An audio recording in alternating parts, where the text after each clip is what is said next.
श्री गजानंद महाराज ओम श्री गणेशाय नमः। श्री सरस्वती नमः। श्री जानकी वल्लभो विजयते। आइए हनुमंत विराजिए,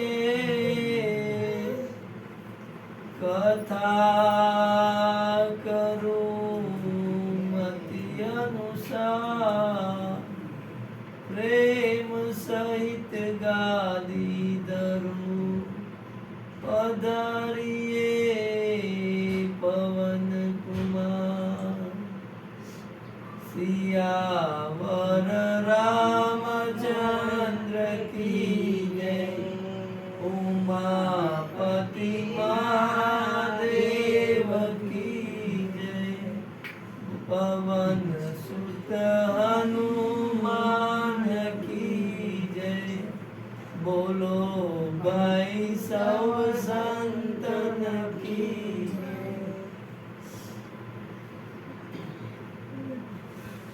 लोकाभिरामं रणरङ्गधीरं, राजीवनेत्रं करुणावतारं रघुवंशनाथं, कारुण्यरूपं करुणाकरन्तं, श्रीरामचन्द्रं शरणं प्रपद्ये। कर्पूरगौरं करुणावतारं, संसारसारं भुजगेन्द्रहारं, सदा वसन्तं हृदयारविन्दे। भवं भवानी सहितं नमामि। मनोजवं मारुततुल्यवेगं,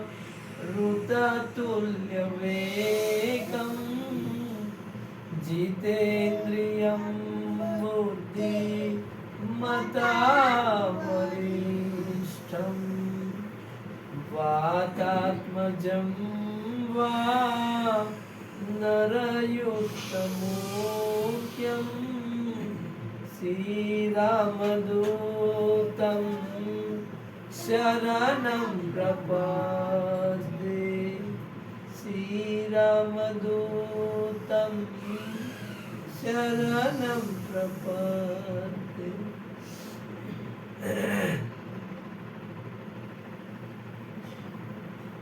श्री राम जय जय राम। श्री राम जय राम श्री राम जय जय राम। श्री राम जय जय राम। श्री राम जय जय राम। श्री राम जय जय राम। श्री राम जय जय राम। श्री राम जय जय राम। श्री राम जय जय राम। श्री राम जय जय राम। रघुपति राघव राजा राम। रघुपति राघव राजा राम। पतित पावन सीताराम। સીતારામ પતિત પાવન સીતારામ રાત્રે નિદ્રા દિવસે કામ રાત્રે નિદ્રા દિવસે કામ ક્યારે ભજશો સીતારામ ક્યારે ભજશો સીતારામ શ્રી રામ જય જય રામ શ્રી રામ જય જય રામ શ્રી રામ જય જય રામ શ્રી રામ જય રામ નમઃ શિવાય ઓમ નમઃ શિવાય નમઃ શિવાય ઓમ નમઃ હર શિવાય હર ભોલે નમઃ શિવાય હર હર બોલે નમઃ શિવાય હર હર ભોલે નમઃ શિવાય હર હર બોલે નમઃ શિવાય ગંગાધરાય શિવ ગંગાધરાય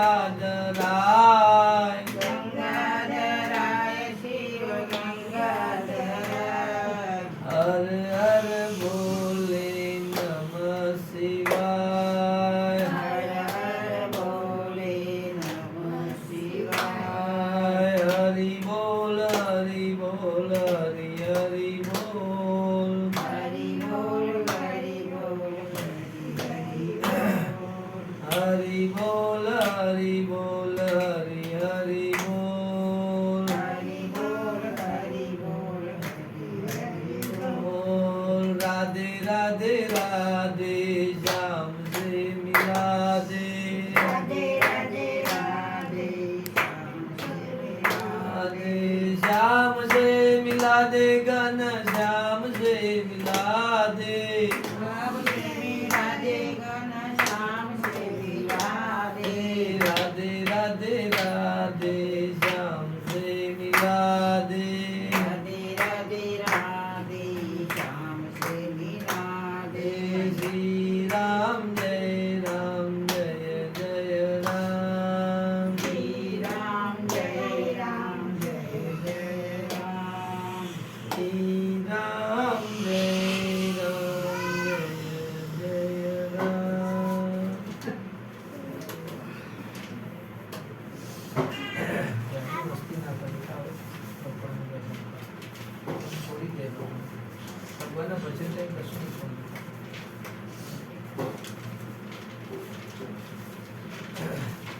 શ્રી રામચંદ્ર કૃપાલુ ભજ મન હરણ ભય ઋણમ નવકુંજલો જન કંજ મુખ કર ગંજ પદ કંજારુણમ ગંધર્વ અગણિત અમિત ચ વિનવની લનીરદ સુંદરમ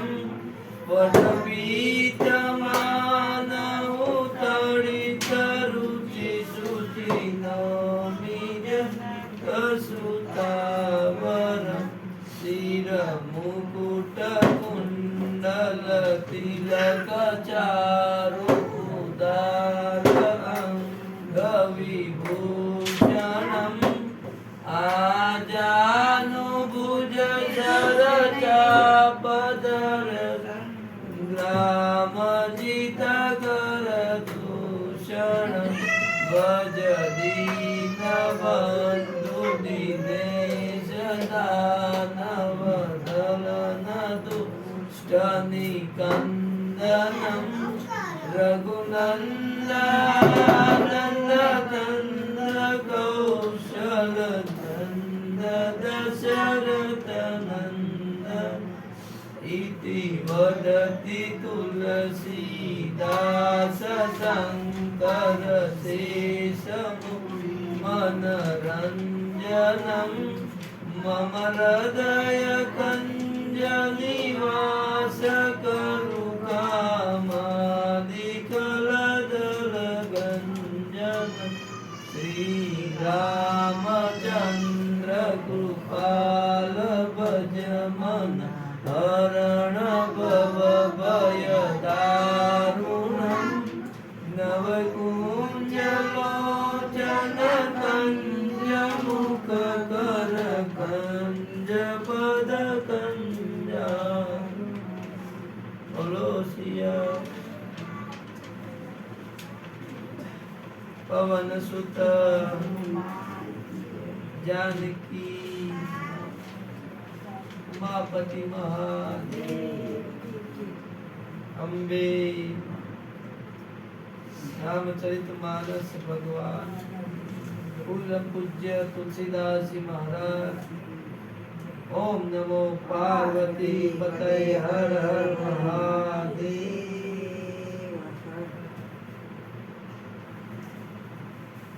જય મસ્ત જય મસ્ત તારી આજે જો આયા એ ઘેર ખબર નહીં યાર ખબર નહીં યાર હું એ આલી એ ઘર પણ નથી જાય પણ સીધી હોય ઘરમાં નહીં જઈ બોલો રામચરિત માનસ ભગવાન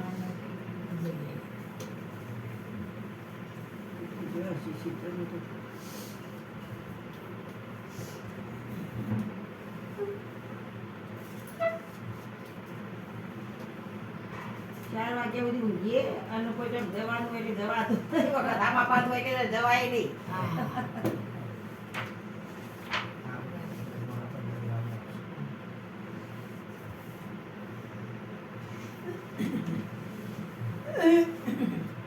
ગઈકાલની કથામાં આપણે મારીચ ને મૃગ બને છે, મારીચ રાક્ષસ, અને એ મારીચ મૃગ બને છે અને એની પાછળ પ્રભુ રામજી ધનુષ બાણ લઈને એની પાછળ દોડે છે અને ઘડીકમાં મારીચ જે મૃગ બનેલો છે એ ભગવાનની સામે જુએ છે અને આનંદિત થાય છે, ઘડીકમાં છુપાઈ જાય છે, ઘડીકમાં દોડે છે. એમ કરતા કરતા પ્રભુને છેક દૂર સુધી લઈ જાય છે. કાલે આપણે કથામાં આટલા સુધી જોયું હતું. હવે શરૂઆત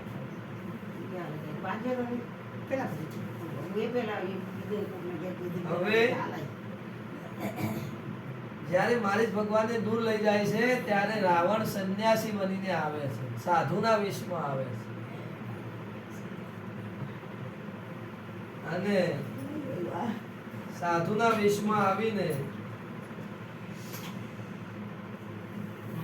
અને જ્યારે સાધુના વેશમાં જ્યારે રાવણ આવે છે ત્યારે એને માતા કહે છે કે માતા ભિક્ષા આપો. હવે સાધુના વેશમાં જ્યારે આવે છે રાવણ ત્યારે એવું કહેવાય છે કે કુમાર કે એને પગ મૂક્યો છે. આ એના જીવનનો કુમાર કે ખોટા રસ્તે પગ મૂક્યો છે. આ એની શરૂઆત છે. હા, એટલે એવું કહેવાય કે જે વ્યક્તિ પુરુષ કે સ્ત્રી ખરાબ માર્ગે પગ મૂકે એની ત્રણ વસ્તુ તરત જવા માંડે છે. એક, તેજ જતું રહે છે, શરીરમાંથી તેજ જતું રહે. બીજું જાય બુદ્ધિ નાશી જાય, બુદ્ધિ બધી જાય. ને બુદ્ધિનો નાશ થવાથી એનું બળ પણ શરીરમાંથી બળ, તેજ અને બુદ્ધિ આ ત્રણ જતું રહે. આમાં ત્રણ વસ્તુ બતાવીએ પણ ચોથી વસ્તુ એ કે જ્યારે બળ, બુદ્ધિ અને તેજ જતું રહે તો એની સાથે લક્ષ્મી પણ જતું રહે. કુમાર્ગે જે પગ મૂકે છે એ સ્ત્રી અને પુરુષનું આ રીતનું પતન થઈ જાય છે. પ્રભુ ધીરે ધીરે એક એક વસ્તુ લઈને આપણને જે આપી હોય ને કે હવે તું લાયક નથી બુદ્ધિનો. એટલે હવે રાવણ છે સીતાજી આગળ કથાઓ કહેવા માંડે છે, રાજનીતિની, ભય, પ્રેમ દેખાડે છે. એટલે સીતાજી કહે છે કે હે દુષ્ટ, ના હે યતિ ગોસાઈ, કારણ કે તો સાધુ છે. સીતાજી તો ખબર જ નથી કે આ રાવણ છે. એટલે કહે છે કે હે ગોસાઈ, તમે આવા દુષ્ટની જેમ ખરાબ વચન કેમ બોલી રહ્યા છો? આવું કહે છે. જ્યારે આવું કીધું ત્યારે રાવણે પોતાનું અસલ સ્વરૂપ બતાવ્યું. પોતે સાધુ વેશ હતો એને કાઢી નાખ્યો અને પોતે અસલ રાક્ષસના વેશમાં આવ્યો અને એને નામ જ્યારે સંભળાયું સીતાને કે મારું નામ રાવણ છે, ત્યારે સીતાજી ભયભીત થઈ ગયા અને ધીરજ ધરી સીતાજીએ અને કહ્યું કરે દુષ્ટ ઊભો તો રહે, પ્રભુ આવી ગયા. ઊભો રહે તું, પ્રભુ હવે આવી ગયા.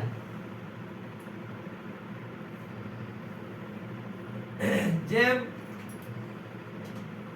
રાવણ કાળને વશ થઈ ગયો હતો. સીતાજીના જે વચન સાંભળ્યા જ્યારે રાવણે કે ભાઈ પ્રભુ આવી રહ્યા છે, એટલે રાવણ અતિ ક્રોધમાં આવ્યો.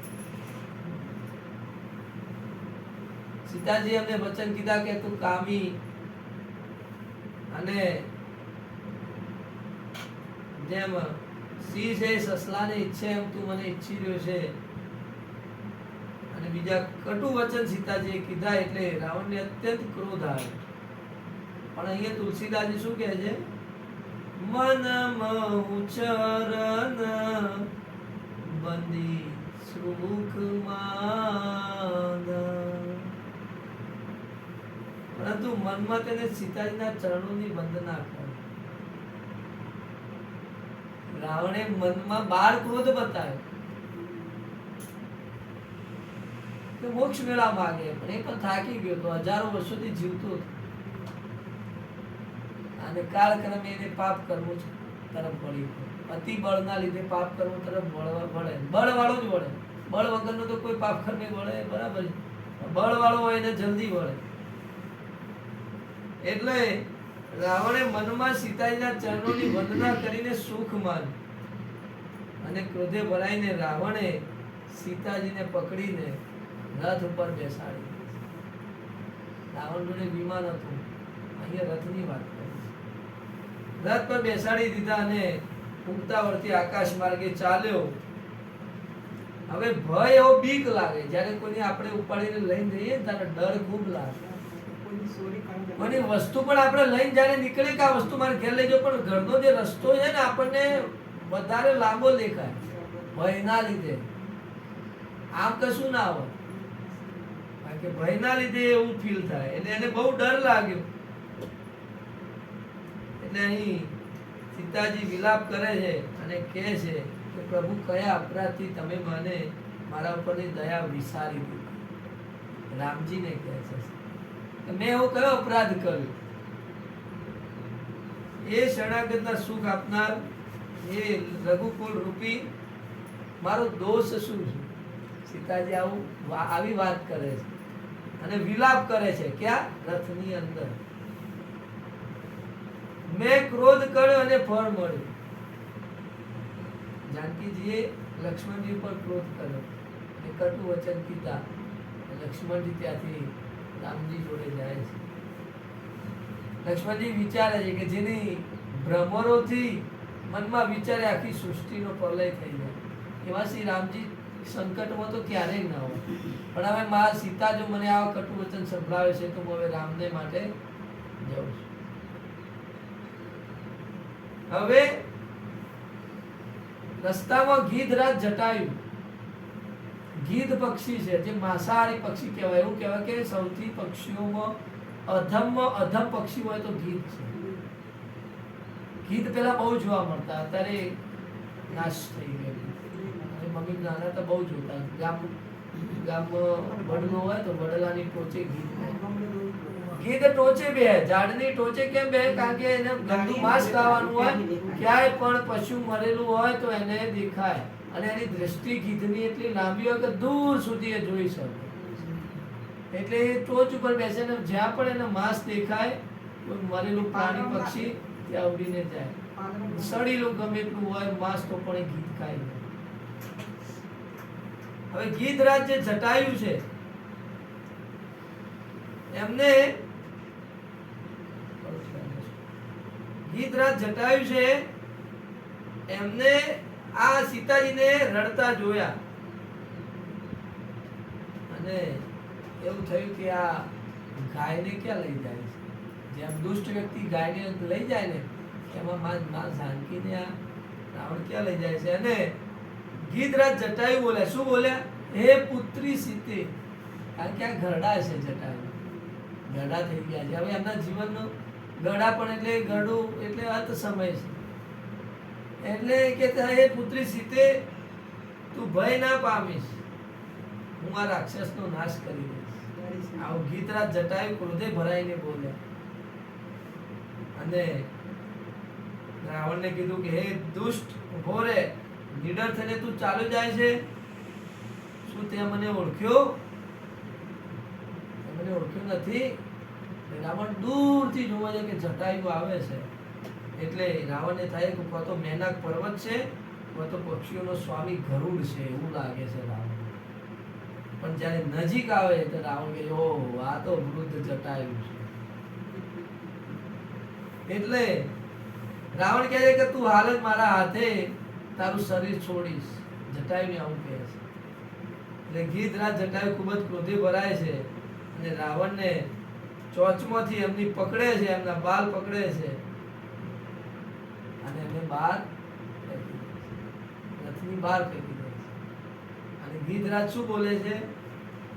રામ રોષ પાવક અતિ ગોરા, હોઈ સકલ સલભ કુલ તોરા. જટાયુ બોલે છે રાવણને કે હે રાક્ષસ, તને રામજીનો ડર નથી. રામજી એટલા ક્રોધાયમાન છે કે તારા આખા કુટુંબને એક પતંગિયું જેમ અગ્નિમાં તરત ભસ્મ થઈ જાય ને એમ ભસ્મ કરી નાખે. અને તું રામજીને ઓળખતો નથી. અને વાળ પકડીને રથની બહાર નાખી દે છે અને ખૂબ ચોચો મારે છે. રાવણને ચોચો વાગવાથી એનું શરીર લથડી જાય છે અને બેભાન થઈ જાય છે. એને મૂર્છા આવી જાય છે. અને જેવો થોડો સભાન થાય છે કે તરત જ રાવણને ક્રોધ આવે છે અને એની જોડે જે કટાર છે એ કાઢે છે અને જટાયુની પાંખ કાપી નાખે. અને ત્યાંથી પાછો સીતાજીને લઈને રથ પર બેસાડીને ઉતાવળથી આગળ રામનું કાર્ય કરવા ગયો. નહીં કહેતા કે આપણે કોઈ સારું કાર્ય કરવા ગયું તો આપણું ખરાબ. અહીં જોવા જઈએ તો એવું જ છે. સારું કાર્ય કરવા ગયા અને એમની જ પાંખ કપાઈ ગઈ. ધર્મના કાર્યમાં ધાડ પડે.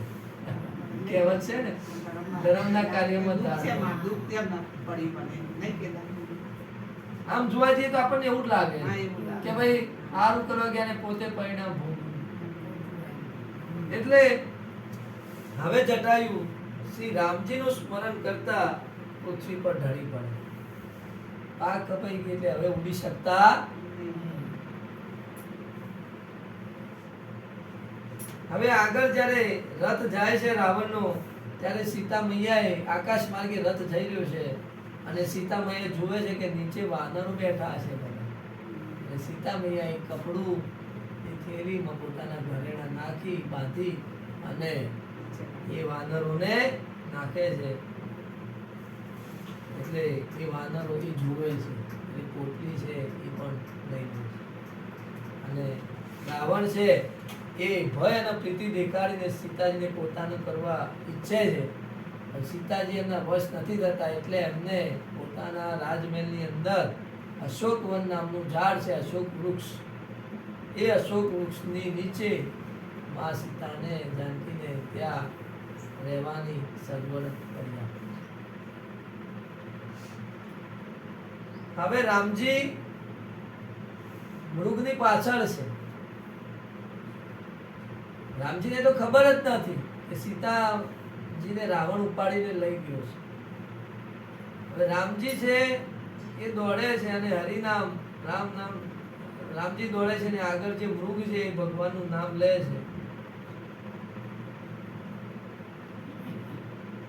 હવે રઘુનાથજી મૃગને તો મારી નાખે છે અને મૃગ રામનું નામ લઈ પોતાના અસલ સ્વરૂપમાં રાક્ષસ મારી આવી અને તો મૃત્યુ પામે છે. હવે જ્યારે રામજી વળતા થાય છે ત્યારે જાનકી લક્ષ્મણ એમને સામે આવતા જોઈએ છે અને લક્ષ્મણજીને જોવે છે ત્યારે રામ બહુ ચિંતામાં આવી જાય છે. રામજી શું કહે છે કે હે ભાઈ, તમે જાનકીજીને એકલા છોડીને કેમ આવ્યા અહીંયા? તમારે એકલા છોડી ના દેવાય. ત્યારે રામજી કહે છે કે તમે મારી આજ્ઞાનું ઉલ્લંઘન કેમ કર્યું લક્ષ્મણ? એટલે લક્ષ્મણજી એમના ચરણોમાં પડી જાય છે અને હાથ જોડી કહે છે કે નાથ, મારો કઈ દોષ? હજી તો રામજી મળે છે લક્ષ્મણને કહી દે છે. શું કહે છે કે મને એવું લાગે છે કે સીતા આશ્રમમાં નથી. ભગવાન પહેલાથી કહી દે છે. ભગવાન આવું કેમ પહેલા કહી દે? કારણ કે પ્રભુ તો જાણતા હતા અને સીતાજી જાનકીને તો અગ્નિમાં બેસાડી દીધા છે. અસલ સીતાજી તો છે જ નહીં. આ તો એમનું પ્રતિબિંબ હતું. એ રાવણ ઉપાડીને જતો. ભગવાને કૌતુક માયા રચી કે રાક્ષસો જંગલમાં ઘણા છે, તમારે એકલા છોડીને કેમ આવ્યા? તમારે ના આવવું જોઈએ. અને પછી બંને ભાઈ જ્યારે આશ્રમમાં જાય છે ત્યારે જાનકીજી હોતા નથી અને જાનકીજી નથી એટલે રામજી સાધારણ મનુષ્યની જેમ અતિ વ્યાકુળ ભગવાન એમની લીલા કરે છે. ભગવાન મનુષ્યની જેમ વ્યાકુળ થઈ જાય છે કે મારી જાનકી હતી એ ગુણોની ખાણ હતી. સ્ત્રીમાં અંદર સારા સદગુણો હોય, શીલ હોય, વ્રત નિયમોનું પાલન કરનારી સ્ત્રી હતી જાનકી. હવે આ લતાઓ અને વૃક્ષો પણ મને પૂછે છે, મને પૂછવા ચાલવા લાગે. પશુઓ, પક્ષીઓ, પોપટ, કબૂતર દરેક પ્રાણી પક્ષીઓને ભગવાન કહે છે કે તમે મારી જાનકીને જોઈ છે? આ વ્યાકુળતા, અતિ વ્યાકુળતા. ત્યારે વ્યક્તિ અંદરથી બહુ દુઃખી થઈ જાય ને, અતિ વ્યાકુળ, ત્યારે દિવાલો સાથે પણ વાત કરવા માંડે. એકલો એકલો બબડતો રહે દુઃખના કારણે. અતિ દુઃખ થાય, સામાન્ય દુઃખ નહીં, અતિ દુઃખ. ત્યારે આ દશા થાય. ભગવાન રામજી છે એ ચંદ્રમાને પૂછે છે, વૃક્ષોને પૂછે છે, ભમરાઓના સમૂહને પૂછે છે કે તમે મારી જાનકીને જોઈ છે? મારી જાનકી ક્યાં છે? અને જ્યારે લક્ષ્મણજી એમની આ દશા જુએ છે ત્યારે એ પણ રડવા લાગે છે. પ્રભુની આવી દશા.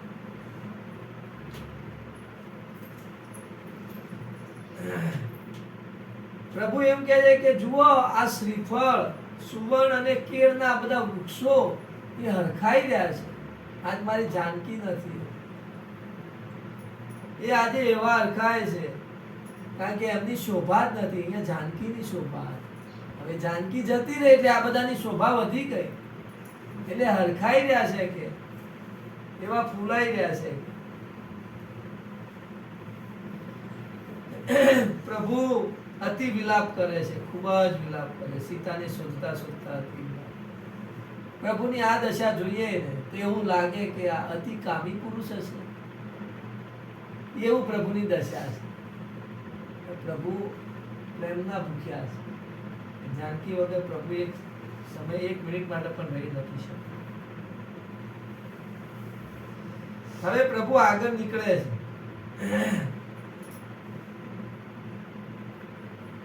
અને રસ્તામાં ગીત બધી જટાયુ જે પડેલા જમીન પર ઢળી પડેલા એમને જોવે છે ત્યારે પ્રભુ એમને પોતાના હાથથી એમને માથા ઉપર હાથ જટાયુ અને જટાયુને જ્યારે હાથ મૂકે, જેની એક પાક કપાઈ ગયો એને તો કેટલો પીડા હશે. આપણો એક પગ કપાઈ જાય એટલી પીડા થાય એટલી એને. એટલે પ્રભુ એના શિર ઉપર જો હાથ મૂકે છે અને પ્રભુ હાથ મૂકતા જટાયુની બધી પીડા જતી રહે છે. જટાયુ આનંદમાં આવી જાય છે કે હવે તો મારા પ્રભુ મને મળ્યું. અને અહીં જટાયુજી કહે છે, હે રામજી, તમે સાંભળો, આ મારી દશા રાવણે કરી છે અને દુષ્ટ એ દુષ્ટે મા જાનકીનું હરણ. કહી દીધું. રામજીને રામજીને કહી દીધું, અને રામજીને કીધું કે એ આ બાજુ દક્ષિણ દિશામાં એ ગયા છે, અને મેં જોઈ છે કે જે ટીટોડી છે એ ટીટોડી જે વ્યાકુળ હોય, બહુ બૂમો પાડે ટીટોડી, એમ માં જાનકી અતિ વ્યાકુળ હતા, બહુ બૂમો પાડતા હતા. મેં એમને બચાવવાનો પ્રયત્ન કર્યો, પણ પ્રભુ બચાવ્યો. બસ આટલો સંદેશો આપવા માટે જ મેં આ શરીરને જીવિત રાખ્યું. જટાયુજી આવું કહે છે કે પ્રભુ તમને સંદેશો આપવા માટે, મને એમ હતું કે તમે મને મળશો જ, એટલે તમને સંદેશો આપીને પછી હવે હું મૃત્યુ પામું. એમ મલકાતા મુખે વાત કરી ત્યારે રામજીએ કીધું કે તમે આ શરીરને જીવિત રાખો. ત્યારે જટાયુજી એમ કહે છે કે પ્રભુ મેં સાંભળ્યું છે. શું સાંભળ્યું છે? કે વેદો એવું કહે છે, વેદો અને શાસ્ત્રો એવું કહે છે કે જો મરતી વખતે જો પ્રભુનું નામ, રામનું નામ જો મોઢે આવે તો એનો મોક્ષ થઈ જાય. અને હું એટલો ભાગ્યશાળી છું કે હું અધમમાં અધમ પક્ષી છું, હું માંસ ખાનારો પક્ષી છું, પણ મારા આજે કર્મના પ્રભાવે અને મારા પ્રભુ આપની કૃપાથી આજ મૃત્યુ સમય પ્રભુ આપ મળ્યા છો. હવે આ સમય હું જવા ના દો, આ સમય હું જીવું ના, એ તો હું જીવનમાં કઈ ના મેળવી કે બસ પ્રભુ તમને જોતા, તમારું નામ રટતા હું મારો જીવ આ શરીરમાંથી કાઢવા માંગુ છું. અને પ્રભુ મારે શું ઉણપ છે? પ્રભુ આપના દર્શન થઈને મારે બધી ઈચ્છાઓ મારી અને પૂર્ણ સંતોષ છે. ને ત્યારે રામજી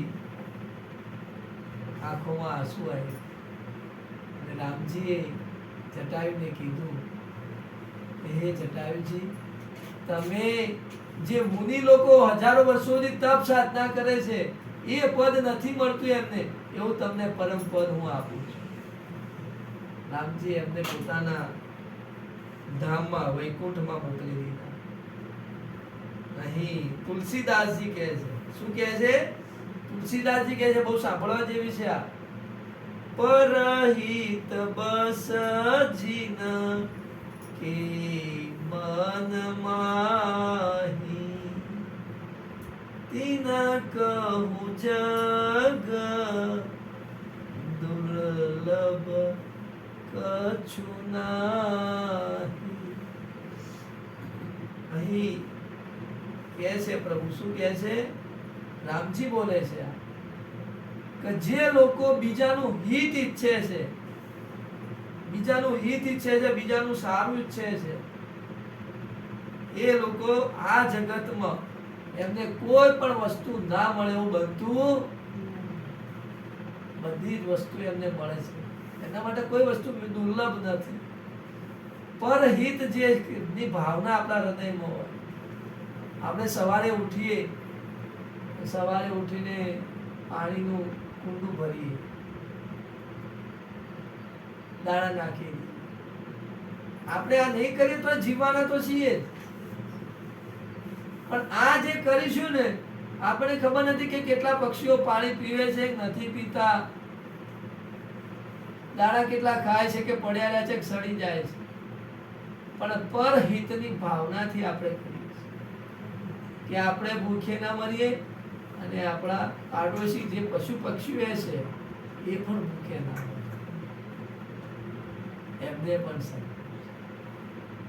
પરહિતની ભાવના, બીજાનું હિત થાય એવી ભાવનાથી આપણને અર્પણ કરીએ તો એ પુણ્ય કર્મ ના કહેવાય, એ શ્રેષ્ઠ કર્મ કહેવાય. પુણ્ય કર્મ એ બંધન છે, શ્રેષ્ઠ કર્મ બની જાય છે. પ્રભુએ એમને પરમધામમાં મોકલી દીધા. અને સીતાની વાત, હવે પ્રભુ જ્યારે દેહ છોડે છે જટાયુજી, ત્યારે એક સલાહ આપે છે રામ. શું સલાહ આપે છે? હવે તમે પરમધામમાં જ આવશો જટાયુજી, ત્યાં મારા પિતાજી છે દશરથ. સીતાનું હરણ થયું, એ પિતાજીને સંદેશો આપતા આવું કહે છે કે દુખી થશે. શું કીધું? રામજીએ શું કીધું? જો હું રામ છું તો એ 10 મુખી રાવણનો કુટુંબ સહિત નાશ કરીશ અને એ પોતે જ જઈને સંદેશો આપશે. તો મેં સીતાનું હરણ કર્યું. રામજી અહીંયા શું કીધું કે રાવણ હવે મૃત્યુને ભેટશે અને એ જ્યારે રાવણ પરમધામ જશે ત્યારે મારા પિતાજીને કહેશે કે મેં સીતાજીનું હરણ કર્યું હતું એટલે મને મારો નાશ થયો. મારો નાશ કર્યો પ્રભુએ મને કહ્યું. પણ જટાયુજી તમે મારા પિતાજીને આવો સીતા હરણની વાત તમે કહેતા. પ્રભુ અહીંયા જટાયુને બાંધી દે છે અને જટાયુ દેહ છોડે છે, હરિનું રૂપ ધારણ કરે છે, પ્રભુ જેવું જ શરીર ધારણ કરે છે અને પરમધામમાં જટાયુજી બોલીને જાય છે, હે શ્રી રામજી તમારો જય હો. તમે નિર્ગુણે છો ને સગુણે છો, પૃથ્વીને સુશોભિત કરનારા છો. કમળ જેવા તમારા વિશાળ નેત્રો છે, વિશાળ ભુજાઓ છે, તમારામાં અપરિમિત બળ છે, તમે સેવકોના મનને આનંદ આપનારા છો. હે પ્રભુ હું તમને બહુ નમસ્કાર કરું. એમ પ્રભુના નમસ્કાર કરતા કરતા જટાયુજી પરમધામ. હવે રામજી ત્યાંથી આગળ ચાલે છે અને માતંગ ઋષિના ત્યાં પધારે છે.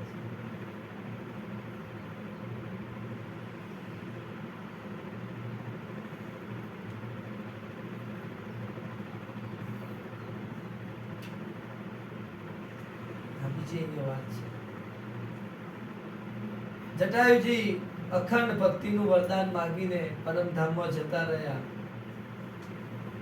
હવે પ્રભુ રામજી કેવા છે તો અહીં કહે છે કે કોમલ ચિત અતિ દીન દયાલ.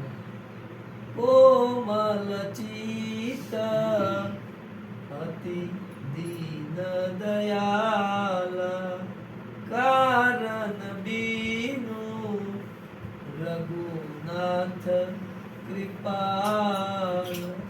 પ્રભુ કોમળચિત્ત વાળા છે. એ કોમળચિત્ત વાળા છે, દીન દયાળુ છે અને કારણ વિના જ કૃપા કરે છે. પ્રભુએ આ અધમ પક્ષી હતું જટાયુ, એના ઉપર કૃપા કરી અને એને પણ ભગવાને એવી દુર્લભ ગતિ આપી જે સામા જે યોગીઓ ને મુનિઓ હજારો વર્ષો તપ કરે તો એ મળતી. હવે શિવજી કહે છે માં પાર્વતીને, શિવજી કથા કહી જ રહ્યા છે પાર્વતીને, એટલે શિવજી બોલે છે માં પાર્વતીને કે પાર્વતી તમે સાંભળજો. શું? સુનહુ ઉમાતે લોગ અભાગી, હરિતજી હોઈ વિષય અનુરાગી. પાર્વતીને કહે છે શિવજી કે સાંભળો તમે, એ લોકો અભાગ્યા છે કે જે આ બધા સંસારના વિષય પકડે છે અને હરિનું નામ પકડતા વિષયોમાં અનુરાગ છોડી દો અને હરિનું નામ પકડો, એવું કહે છે. હવે પ્રભુ સીતાજીને શોધતા શોધતા આગળ નીકળે છે અને રસ્તામાં એક કબંધ રાક્ષસ મળે છે. હવે આ કબંધ રાક્ષસે દુર્વાસા મુનિ જે બ્રાહ્મણ હતા એમનું અપમાન કરેલું અને એના અપમાને દુર્વાસાએ એમને શ્રાપ આપેલો, જા તું રાક્ષસ થઈ જઈશ. પણ પછી શ્રાપ પામે પછી જ્યારે દુર્વાસા મુનિને કરગર્યા ત્યારે મુનિએ કીધું કે ત્રેતા યુગમાં રામ અવતાર છે અને એમના ચરણોના દર્શનથી તારો જે ભાગ્ય છે એ ફળશે, તારો આ શ્રાપ છે એટલા નષ્ટ થશે. હવે કબંધ રાક્ષસ પૂર્વ જન્મમાં ગંધર્વ હતા અને ગંધર્વ મુનિને શ્રાપ આપ્યો તો અને બ્રાહ્મણ કુળનો દ્રોહ કર્યો. એટલે પ્રભુ રામે એ કબંધ રાક્ષસને મારી નાખ્યો અને કીધું કે મન વચન ને કર્મથી જે ભૂદેવો છે બ્રાહ્મણો છે એની તો સેવા જ કરવી. અહીં ભગવાને બ્રાહ્મણોને કેટલું કીધું છે અહીં બતાવે છે. અહીંયા તમે જુઓ કે બ્રાહ્મણ કેટલો પૂજનીય છે. અહીંયા કીધું કે એક તો શ્રાપ આપતો હોય, આપણને કોઈ શ્રાપ આપી દે, ખરાબ વેણ કહી દે. શ્રાપ આપવો મતલબ આપણને ખરાબ વેણ કહે. બીજું છે મારતો હોય, મારે આપણને, બ્રાહ્મણની વાત કરે છે, અને કઠોર વચન બોલતો હોય, એ બ્રાહ્મણ પણ પૂજનીય. બ્રાહ્મણ પૂજનીય છે. ક્યાં પૂજનીય છે? કે પ્રભુ જોડે રોજ ભગવાનની ભક્તિમાં બેસે છે, એટલે એનાથી ડરવું. કારણ કે એના કંઠે સરસ્વતી બિરાજેલા હોય, પ્રભુના રોજ ભજન કરતા હોય, એટલે એના જોડે પ્રભુની થોડી ઘણી ઉર્જા હોય, એમ સંતો કહે છે. એટલે શીલ અને ગુણથી હીન હોવા છતાંય, એના ખરાબ સંસ્કારો વાળો હોવા છતાંય બ્રાહ્મણ પૂજનીય છે. અહીંયા એ વાત. અને અહીંયા પ્રભુએ એ પણ કીધું છે કે બ્રાહ્મણ એટલે શું? તો અહીં કીધું છે કે સારા ગુણો વાળો હોય ને જ્ઞાનમાં નિપુણ હોય, એ શૂદ્ર પણ પૂજનીય. એનો મતલબ એ કે જે સારા ગુણો વાળો હોય, દિવ્ય ગુણો વાળો હોય, બ્રહ્મને જાણનારો હોય, ભગવાનમાં મન પરોવતો વ્યક્તિ હોય, સદ વિચારો વાળો વ્યક્તિ હોય, સારા જીવન જીવતો હોય, એવો સરળ સ્વભાવનો કોઈ પણ વ્યક્તિ, કોઈ પણ જ્ઞાતિનો હોય, ચાહે બ્રાહ્મણ હોય કે શૂદ્ર હોય, એ પણ પૂજનીય. એ બ્રાહ્મણ છે. એટલે શીશ નમાવીને ભગવાને એને આટલો સંદેશો આપ્યો, એટલે એ ભગવાનને શીશ નમાવીને આકાશમાં. હવે રામજી ત્યાંથી આગળ નીકળે છે અને મતંગ ઋષિના આશ્રમે પધારે. મતંગ ઋષિનો આશ્રમ, જ્યાં માં સબરી બિરાજે છે. સબરી હતા છત્તીસગઢના. સબરી જુવાન થઈ એટલે એના પિતાએ લગ્ન લીધું. સબરી હતા છત્તીસગઢ રાજ્યમાં. છત્તીસગઢ રાજ્યમાં જ્યાં નક્સલવાદ છે, જંગલોમાં જે લોકો રહે છે, નક્સલવાદની જે પ્રવૃત્તિ છત્તીસગઢમાં વધારે ચાલે છે. તો આદિવાસી લોકો છત્તીસગઢમાં વધારે છે. ત્યાં સબરી, એમના પિતા જ્યારે જવાન થઈ સબરી, એટલે એના પિતાએ લગ્ન લીધા અને લગ્નમાં ઘણા પ્રાણીઓ લાયા. ત્યારે સબરીએ પૂછ્યું બીજાને કે પિતાજી આટલા બધા પ્રાણીઓ કેમ લાયા છે? એ કીધું એ સબરીને કે આ બધા પ્રાણીઓ, તારા લગ્ન છે, આ બધા પ્રાણીઓને મારીને ખાવાના છે. અને સબરી દુઃખી થઈ. સબરી દુઃખી થઈ કે મારા આવા લગ્ન કરવા. ભીલ જાતિની હતી, આદિવાસી હતી સબરી, નીચી જ્ઞાતિની હતી. અને સબરીએ ઘર છોડી દીધું અને ફરતી ફરતી આ મતંગ ઋષિના આશ્રમે આવી. મતંગ ઋષિને ખબર નહીં કે આ આશ્રમે આવી છે, પણ મતંગ ઋષિના આશ્રમે નથી રહેતી, એનાથી થોડે દૂર રહેતી હતી. અને સવારે વહેલા સબરી ઉઠે અને મતંગ ઋષિના આશ્રમની સાફ સફાઈ કરી દે. મતંગ ઋષિ રોજ ઉઠીને જોયું કે આશ્રમ આટલું કોણ સાફ કરીને જતું રહે છે, મને ખબર પડતી. અને એક વખત મુનિ થોડા વહેલા ઉઠ્યા અને જોઈ તો એક સ્ત્રી આશ્રમ વાળતી હતી.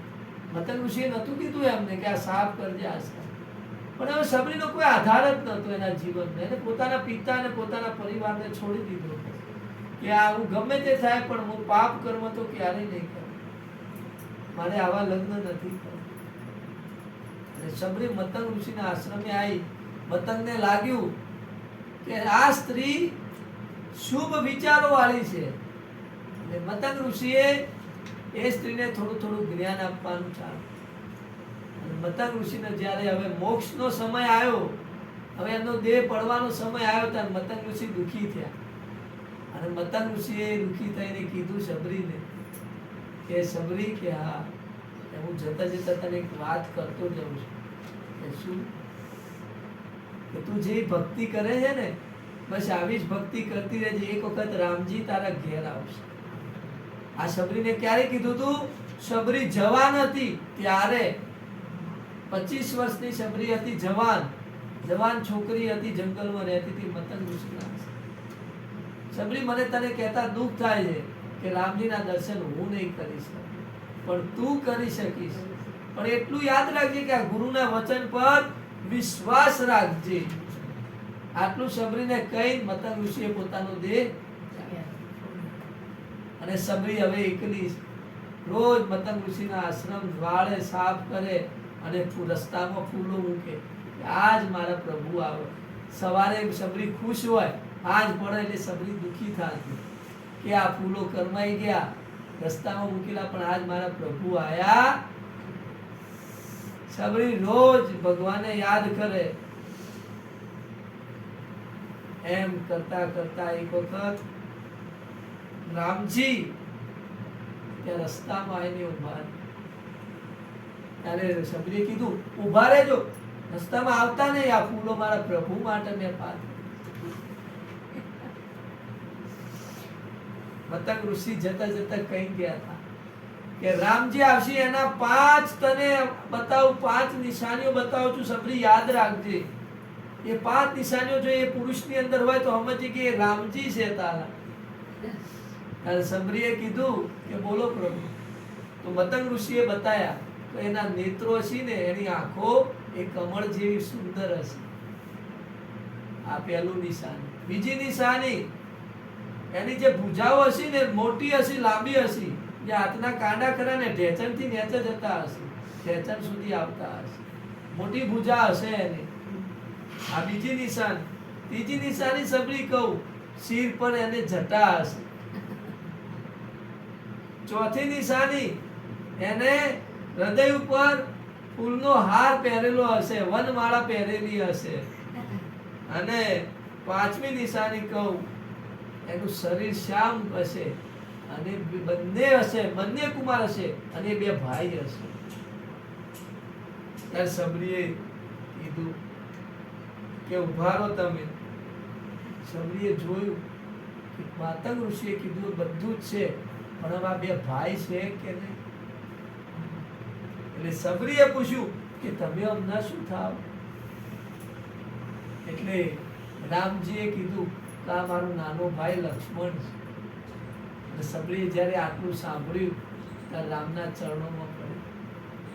સબરી ખૂબ રડવા માંડી, કારણ કે જવાન હતી ત્યારથી રામજીને યાદ કરતી હતી, અને સબરી મરવા પડી, ગયડી થઈ, વૃદ્ધ થઈ ગઈ, અને રામજી ત્યારે આવ્યા હતા. એટલે હજારો વર્ષો સુધીની એની જે ભગવાનની રાહ જોવાની ધીરજ રાખી, અને સબરી આટલી ધીરજ છે ને રાખી મતંગ ઋષિના વચનોથી કે બધું થાય, મારા ગુરુ કદી ખોટું ના બોલે.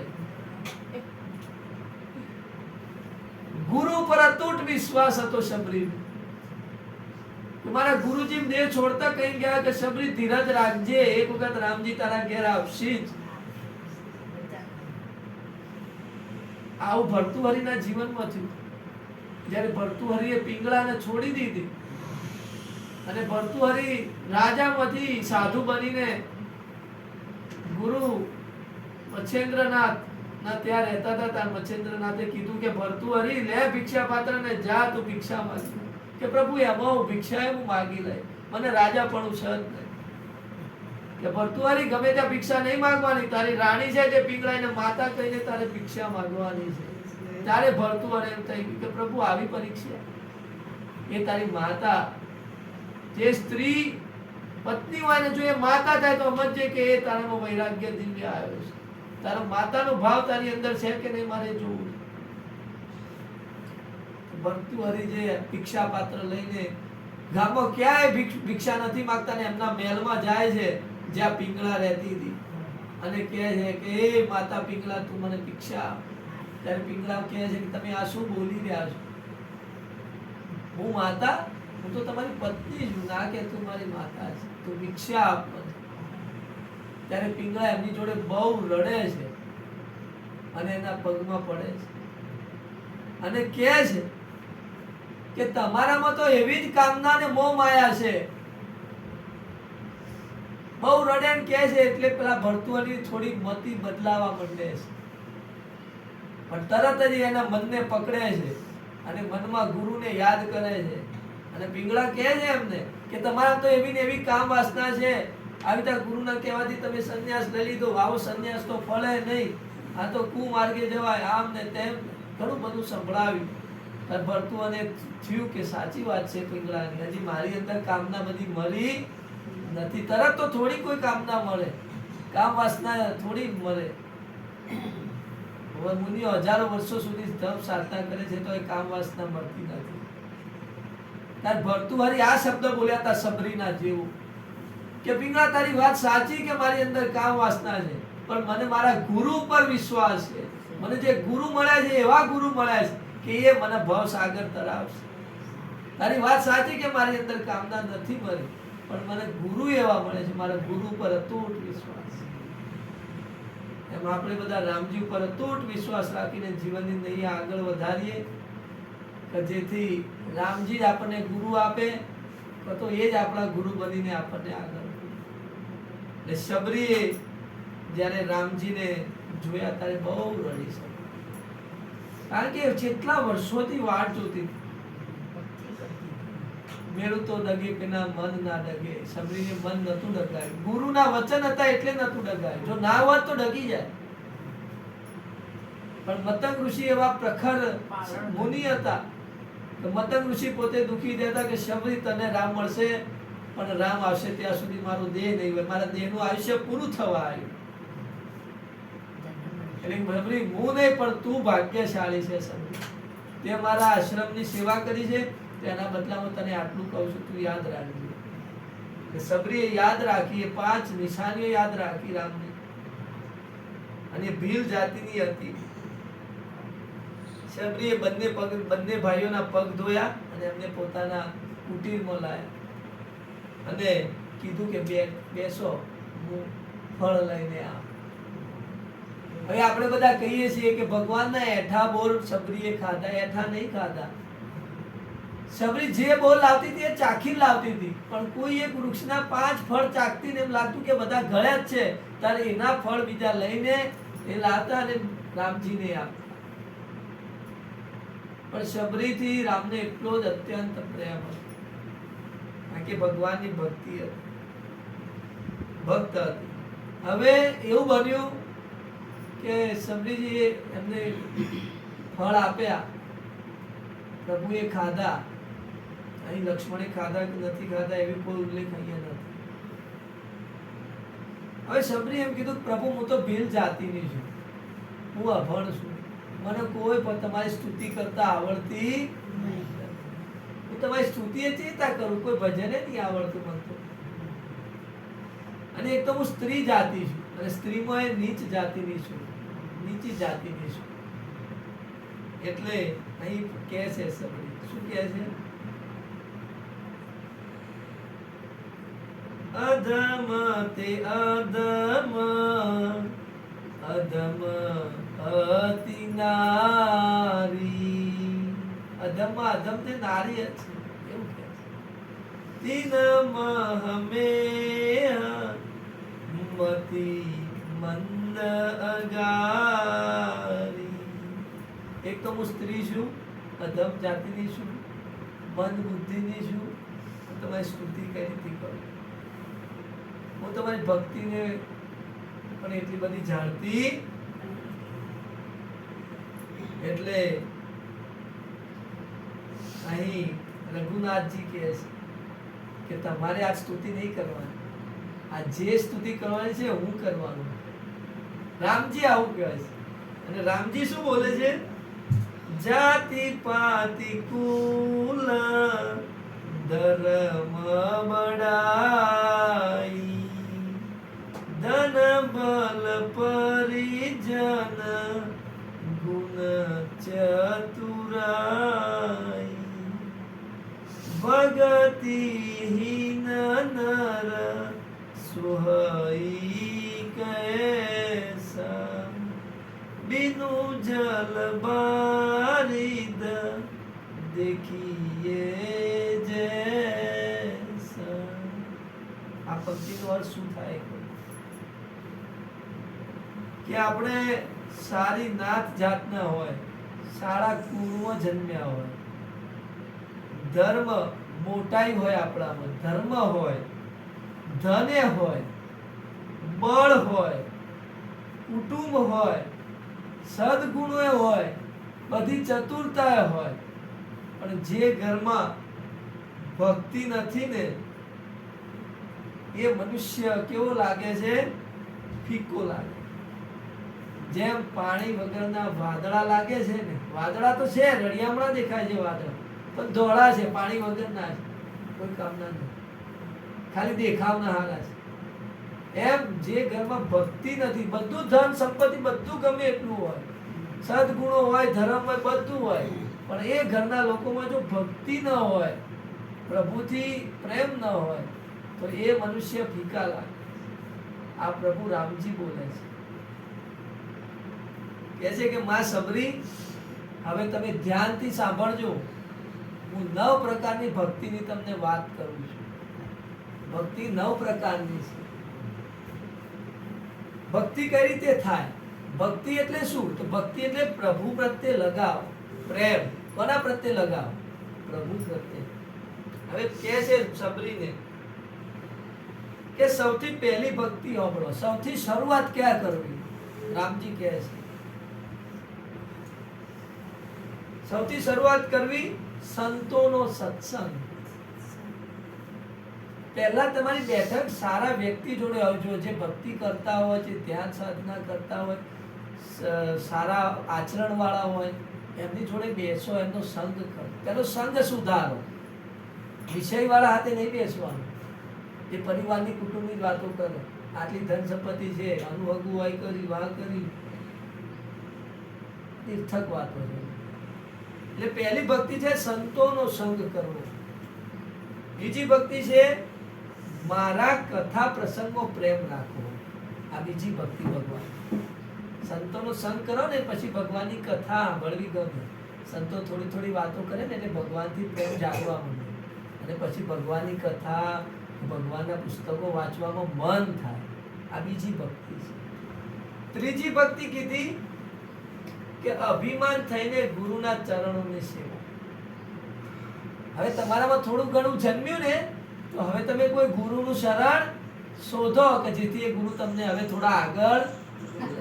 આ ત્રીજા નંબરની ભક્તિ છે. પહેલો સંતોનો સંગ, બીજો છે કથા પ્રસંગમાં મન, અને ત્રીજો છે ગુરુના ચરણનો સેવા કરવી. ચોથી ભક્તિ છે બધું કપટ છોડી દેવું, બધી ચતુરતા છોડી દેવી મનથી, અને મારા જે ગુણો છે સમૂહોનું ગાન કરવું, મારા ગુણો ગાવા, મારું ભજન કીર્તન કરવું. ગુરુની દયા થાય ને એટલે આપણામાં ભજન કીર્તન જન્મે, ભગવાનનું ભજન ગાવાનું મન થાય, ભગવાનની સારી કથાઓ કરવાનું મન થાય. આ ચોથી ભક્તિ. પાંચમી ભક્તિ કીધી, હવે મારા ગુણો તે ગાતો થઈ ગયો, તો હવે શું કરવાનું? તો પાંચમી ભક્તિમાં પ્રભુ કહે છે કે હવે મારા મંત્રનો તું જાપ કર ને મારામાં દ્રઢ વિશ્વાસ લાય. વિશ્વાસ નહીં વાત કરી, દ્રઢ વિશ્વાસ. દ્રઢ એટલે એકદમ અડગ. મારામાં તું વિશ્વાસ મૂક. હવે મારું કીર્તન કરે છે તો વિશ્વાસ વગરનું કીર્તન કોઈ કામનું નહીં. એટલે ભગવાન કહે પાંચમી ભક્તિ કે મારામાં તું વિશ્વાસ લાય, દ્રઢ વિશ્વાસ. એ વિશ્વાસ જ્યારે તૂટે ના એવો. હવે આ 5 ભક્તિ થશે એટલે છઠ્ઠી ભક્તિ શું થશે? ઇન્દ્રિયનો નિગ્રહ થશે, શીલ અને ઇન્દ્રિય નિગ્રહ, શીલ અને ઘણા કાર્યોમાંથી વૈરાગ્ય, અને નિરંતર સંત પુરુષના આચરણમાં તું જોડાઈ જઈશ. હવે બીજા બધા વિષય છૂટી જશે. ગમે તે બેહવાનું, ગમે તે ગપ્પા મારવાનું, આ બધું છૂટી જશે. પછી શું થશે? તારો સ્વભાવ સારો થશે, શીલ આવશે, શાંત થશે, ઇન્દ્રિયો તારી બહુ દોડતી નહીં થાય, બંધાઈ જશે, મન બંધાઈ જશે, અને વૈરાગ્ય આવશે. વૈરાગ્ય એમ થશે કે ખરેખર પ્રભુ જ સાચવ છે, બીજું બધું નિર્થક છે, પૈસા કમાઈને આ બધું છે કર્તવ્ય છે. અહીંયા અમારે પાછળ ગુંદર કાકા આવ્યા હતા. એ વખત મેં પૂછ્યું, કાકા તમે આટલી જિંદગી જીવ્યા, તમને હવે શું લાગે? મેં મજાકમાં પૂછ્યું તો કાકાએ શું કીધું? અશોક બધી વાત સાચી, પણ આ બધું સંસારનું કામ કરીએ, બાકી બધું ખોટું છે. આ બધું ખોટું કે આ તો ખાલી ફોર્મ કરી બાકી બધું ખોટું છે આવી વાત કરી. એટલે અહીં ભગવાન એ કહે છે કે છઠ્ઠી ભક્તિ મારી એ છે કે સંત પુરુષના ધર્મ આચરણમાં તું જોડાય, સંત પુરુષના જોડે રહેતા થઈ જઈએ, વધારે ડૂબતા થઈ જઈએ. હવે આટલું કરતા થઈ ગયે પછી સાતમી ભક્તિ શું છે કે હવે ભગવાનમાં ઓતપ્રોત થઈ જઈએ, હવે ડૂબવા માંડીએ. પહેલા તરતા હતા થોડું થોડું, ભજન કરતા હતા થોડું થોડું ગુરુજીના કીધે, હવે મેં ડૂબવાનું, મેં ઓતપ્રોત થઈ જઈએ, ભગવાનમય થઈ જઈએ. અને ભગવાનમાં ઓતપ્રોત થઈ જઈએ ને પછી આ જગત આપણને ભગવાનમય દેખાય. જગત આપણને કેવું દેખાય? ભગવાનમય. આ પ્રકૃતિ બધી ભગવાનમય દેખાય. પ્રાણી પશુ પક્ષી જોઈને આપણે અંદર દયા ઉમટી, કોઈ નિર્ધન વ્યક્તિને જોઈને આપણને એમ થાય કે લાવો કોક આપીએ, આપણનો ભાવ દિવ્ય થઈ જાય. તો પ્રભુએ આલ્યું છે, પ્રભુ જ આલે છે, મારા થકી આલે છે, હું તો કોઈ આલનાર નહીં. બધા પ્રભુમય દેખાય. જો એ પ્રભુ આપણને આલતો હોય એ દેખાય ને આપણે બીજાને આપીએ છીએ, જે પ્રભુ આપણા જોડે અપાવે છે એ દેખાય. આપણી જોડે આવતું ધન એ દેખાય કે જોડે પ્રભુ આપી રહ્યો છે, અને ધન આપે આપણે બીજાને આપીએ એ દેખાય કે પ્રભુ મને આ કામ કરાવી રહ્યો છે. ભગવાનમાં જ ઓતપ્રોત થઈ જાય. એક ચૈતન્ય મહાપ્રભુ થયા મહારાષ્ટ્રમાં, આવી રીતે બેસતા અને એકલા એકલા હસતા. એમને જોઈને બીજા લોકો એમના માતાને ફરિયાદ કરી કે તમારા દીકરાનું મગજ ફરી ગયું છે.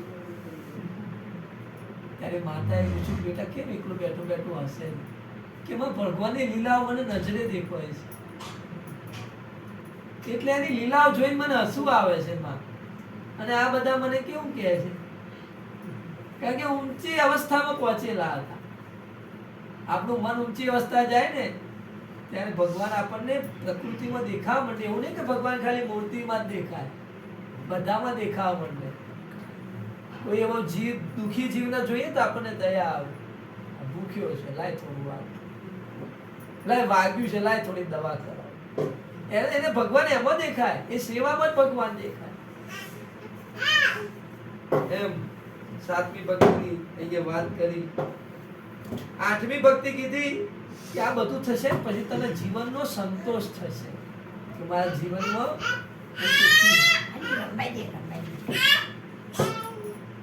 હું સુખી છું, સંતોષી છું, જીવનનો તને સંતોષ થશે. આપણે અસંતોષિત થઈને મરીએ છીએ. મારે આ લેવું તું હવે મૃત્યુ આવી ગયું, મારે તો આ સપના અધૂરા રહ્યા ના અસંતોષિત જીવ છે ને એ ભટકે, અને સંતોષિત જીવ છે પરમધામમાં જાય. એટલે પ્રભુએ કીધું કે આઠમી વખતે તને એવું થશે કે તને સંતોષ થશે અને સ્વપ્નમાં પારકા દોષો ન જોવો, બીજાના દોષો જોવાનું તને થશે. કારણ કે ભગવાનની લીલા જોતો એટલે બીજાના દોષ શું જોવાનું. અને નવમી ભક્તિમાં તારી અંદર આવશે સરળતા. હા સરળતા આવશે, કપટ રહિત મન થઈ જશે, એકદમ સરળ રહિત. અમુક માણસો કેવા ભોળા હોય. આપણે એક પ્રશ્ન કરીએ કે એમના ઘરની બધી કહાની આપણને ભોળા ભાવ બધું કહે. હાવ કપટ ના હોય, એમના બુદ્ધિ કે ચતુરાઈ ના હોય, હૃદય વિશાળ હોય, હૃદયમાં પ્રેમ બહુ કે તારી અંદર સરળતા આવશે. મારા પર ભરોસો રાખવો અને કોઈ પણ અવસ્થામાં હર્ષ અને વિષાદનું ન હોવું. કોઈ પણ અવસ્થા આવશે, આનંદની અવસ્થા આવશે તો તું આનંદમાં રહીશ, અને દુઃખની અવસ્થા હશે તો તું આનંદમાં રહીશ. અને સુખ કે દુઃખ કશું લાગશે, આનંદમાં રહીશ. આનંદ વસ્તુ અલગ છે અને સુખ અલગ છે. તું મારા આનંદમાં રહીશ, પરમાત્માના આનંદમાં રહીશ, એવું ભગવાન કહે છે. કે આ નવમાંથી જો એક પણ ભક્તિ તમારી અંદર આવી જાય તો એ જળ ચેતન જે પણ હોય મનુષ્ય એનો ઉદ્ધાર. ને કીધું કે માતા તમારી અંદર તો આ બધી જ પ્રકારની ભક્તિ છે. રામજી કહે છે સબરીજીને, ત્યારે સબરીજી એની નવ ભક્તિ સાંભળી રામજીના મુખે બહુ આનંદિત થયા. બોલો શબરી માત કી. કારણ કે શબરી માત થકી એ ભક્તિ આપણને મળી, જાણવા મળી. આપણને જાણવા મળી છે. હવે રામજી પૂછે કે માં હું જાનકીને શોધું છું, તો તને ખબર છે કે મારી જાનકી ક્યાં છે? જો પ્રભુ કેટલા મોટા છે ને હવે નાના થઈ જાય છે શિષ્ય એમના ભક્ત આગળ, કે હું તો કઈ જાણતો જ નથી. આપણે બાળક જોડે નાના થઈ જાય, હે શું હતું આ બધું? હા હા, આપણે નાના થઈ જઈએ કે બાળક જે કે એ સાચું, આપણે કહીએ ખોટું.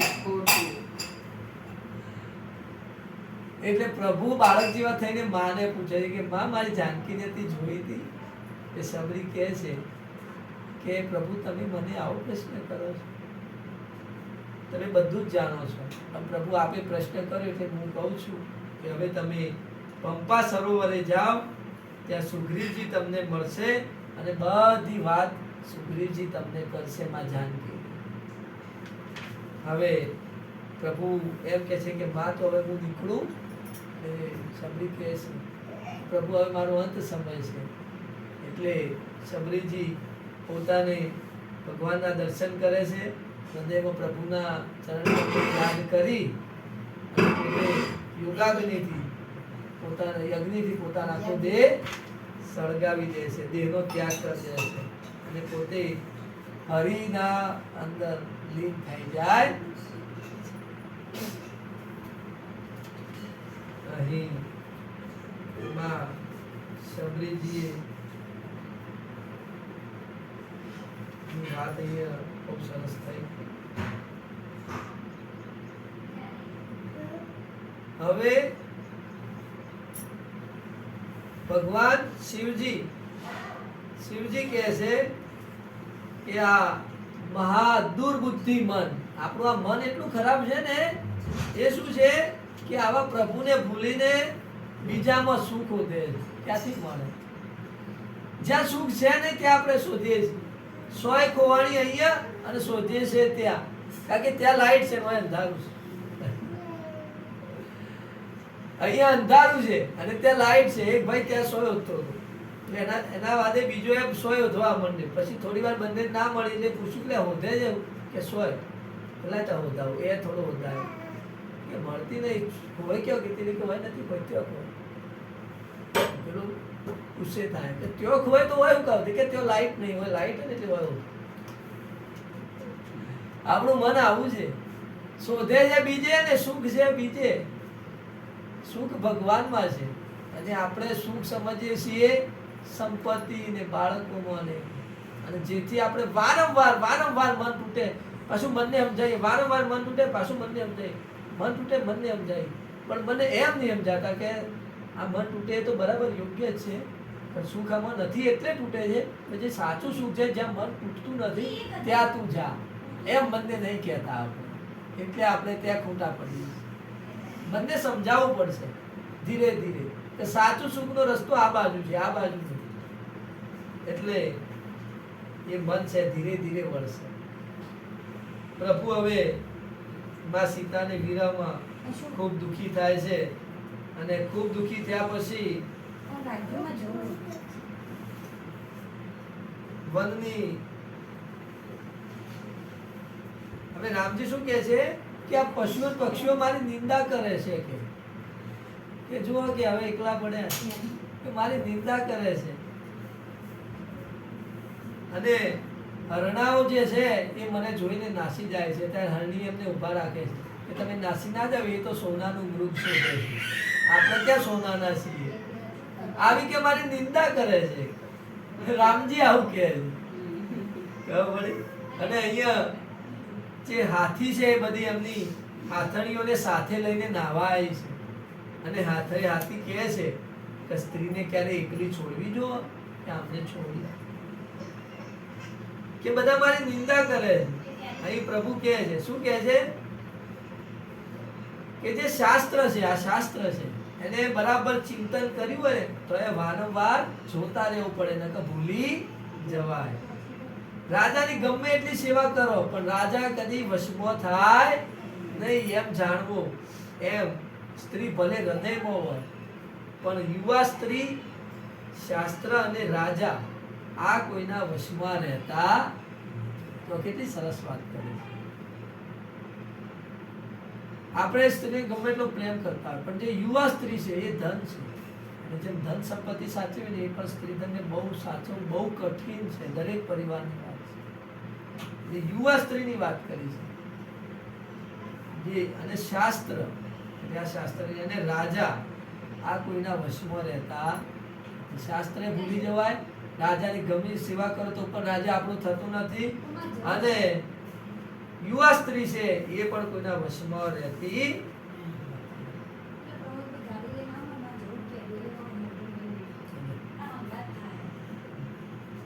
મને વીરાથી વ્યાકુળ બનીને અને બિલકુલ એકલો જાણીને આ ભમરા ને બધા મારી નિંદા કરે છે કે જુઓ કેવા એકલા છે. દરેક જણ કે પતિ પત્ની હાથે છે, પશુએ હાથે છે, પતિ પત્ની છે, પક્ષીઓએ છે, નર ને માદાઓ, અને બધા છે ને હું એકલો ફરું છું. પ્રભુ એમ કરીને પોતાનો વિરહ વ્યક્ત કરે છે.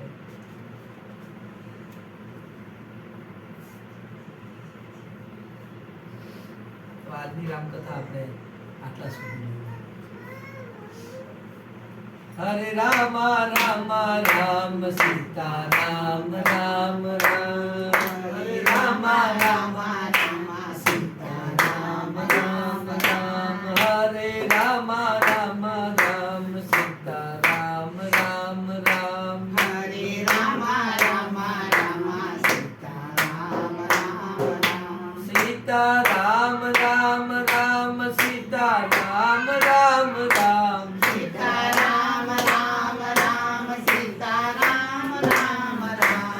સીતા રામ રામ રામ સીતા રામ રામ રામ. સીતા રામ સીતા રામ રામ રામ. હરે રામ રામ રામ સીતા રામ રામ રામ. હરે રામ રામ રામ સીતા રામ રામ રામ. હરે રામ રામ રામ સીતા રામ રામ રામ. બોલો સિયાવર રામચंद्र भगवान की जय. जानकी मात की जय. पवन सुत हनुमान की जय. रामचरितमानस भगवान की जय. आज के आनंद की जय. परम पूज्य गोस्वामी तुलसीदास जी महाराज की जय. ओम नमो पार्वती पते. हर हर महादेव.